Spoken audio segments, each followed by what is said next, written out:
Okay, so hey guys, how's it going? It's Jace123 and today I'm here with another video. Now basically, a lot of people have been asking me down in the comments of how I make my thumbnails. So basically, I'm going to be showing you two ways of how I make my thumbnails for videos. So if you do enjoy this video, make sure to smash that like button, subscribe if you're new around here, and leave a comment down in the section below of what you want to see happen on this channel. So basically, before I got Adobe Photoshop CS6, I used something called Photoscape, which is very free. It's easy to download. As soon as you click on it, just go onto there, just type in Photoscape on Google and it will automatically come up, and it should be the first thing. So I've basically now opened up Photoscape, and this is basically what it's going to look like. Now, for every time I do a YouTube thumbnail, I always go for editor because it's just easy to work with. So we have this blank document open. So now what we're going to do is we're going to go to our pictures, I think. No, we're going to go straight to our desktop, and we are going to go and pick a picture. We're going to pick this one. Actually, no, we're going to change that because it's probably, yeah, we need a larger image. So basically, this is basically like your thumbnail sort of thing. But now I'm going to show you through every single button, schematic and everything else that you want to do, and for your videos and things like that. So basically down here what you have is the frames section, basically, because I have black lines now on this frame to make it look like a standard photography picture. But now what I'm going to do is I'm going to go to a border, and as you can see there's different things that you can do for like Christmas videos. You can make them different and things like that. You can also make things like dotted images. You can have gradients on them. Now that actually looks pretty cool, but the thing is with the gradients, you can't have it so where this slider is, it's where you can actually like make it bigger or smaller. So we're just gonna go and pick the black line just as our starting image. So basically, as you can see here, I can now toggle with this to make it either smaller, thinner, or thicker to make it just easier to look at the thumbnail. So basically that is that out of the way. I don't bother with all this sharpening and filtering effect and things like that because I don't really need it. So next thing we're going to go on to is the objects. Now basically you have photo, icons, speech balloon, text, rich edit, and also symbols. And you also have a few shapes here as well. So basically to import text, you're basically just going to choose your text style. I'm gonna pick just this one for a random reason, just for this. But I choose a different one, but the main one I choose is Verdana. But that's only if you have like some good info sort of thing. So with that out of the way, you can change the thing to about 100, 90. You can change it up to 100 is the max, I think. Yeah, 100 is the max. But basically you have these things here now, which is basically your changing your colors of the actual text, which is at the top here. So with that done now, you can go to an outline and apply, which is like this. Then you've got your thickness, which is basically how good you want your thing to stand out. If you put it way too high though, it's like the maximum is 36, you'll basically get this sort of effect, because the more thicker you make it, like pretend it's like paint for example, the more thicker that you make the paint, the more that it is going to like stand out, but it's also the more it's going to smudge. So in my opinion, keep this a bit low, somewhere around the like when I usually do it, like I either use it at 8 or I probably use it at about like 4. So either 4 or 8 is my particular thing, but you can change the outline color of it to make it so it stands out and everything. You can change the thing, so I'm going to put vlog as a random thing just in it, but it's not really. You can use shadows and stuff, so it's like this to make it more standoutable, which I actually didn't know, so I'm learning stuff now even when making this video. So basically we're going to put like a black outline, and that just makes it more standable and stand out and everything else like that.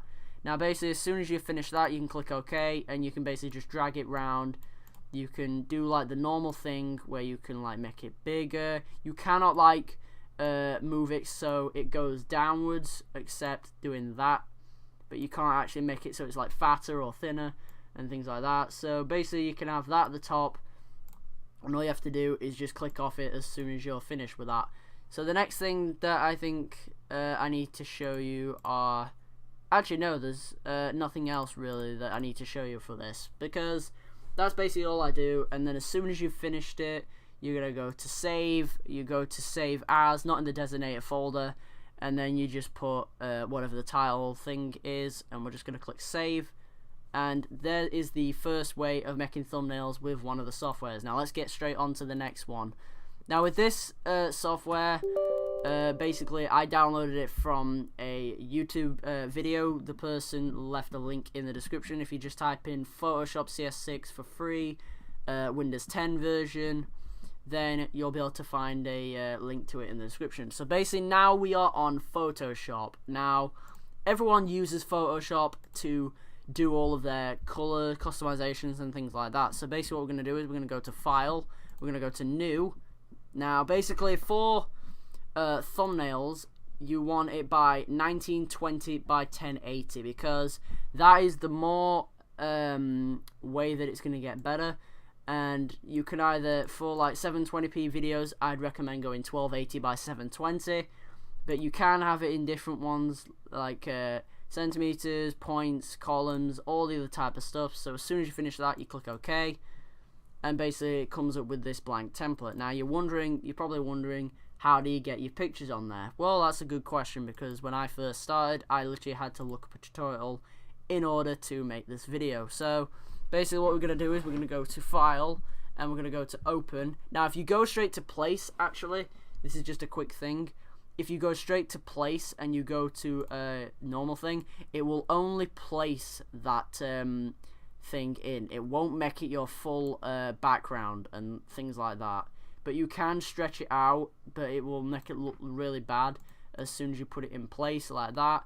So we don't really want that. So basically what we're going to do is we're going to go to Open, and we're going to go to a random one. We're going to pick this JPEG image. Now it is pretty small, so instead of that we are going to pick we're going to go back, and we are going to go on if we have any other pictures.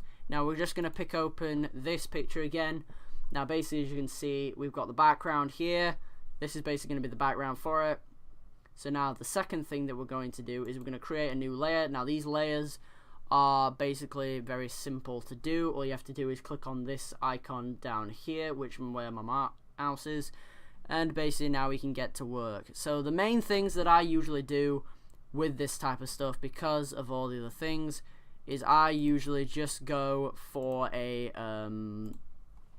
just some text and make it look like it stand out. So what we're going to do is we are going to go now to the text tool, which I think, if I remember, it might be here, but this is vertical text, so I don't know if it will work. But as you can see, it's typing like that, which is not what we're after. So I think what we have to do is we flip it, and we just type vlog.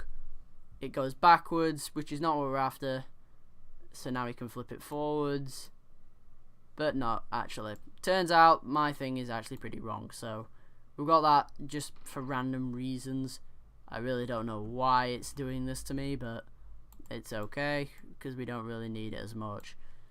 So basically, you've also got your contrast and stuff. I'm not going to go over through them because they kind of do get repetitive, and a lot of people have already done them. And then basically, as soon as you've finished, just pretend that this is a finished one. You're going to go to File, we go to Save As, and you can either, for your YouTube thumbnails, you can use a JPEG, but when you click Save, it says, do you want to replace it? Yes. You want the quality of the image to be 10, so make sure everything stands out and it's all so that everyone can see it. And then you just click OK. And that is basically it for this video. I hope you all have enjoyed me showing you how I usually make my YouTube thumbnails. In the next video, I will probably be doing a how I edit my YouTube videos and things like that. So yeah, make sure to smash that like button, subscribe if you're around it, and leave a comment down below of what you want to see happen on this channel. And yeah, thanks so much for watching, and goodbye.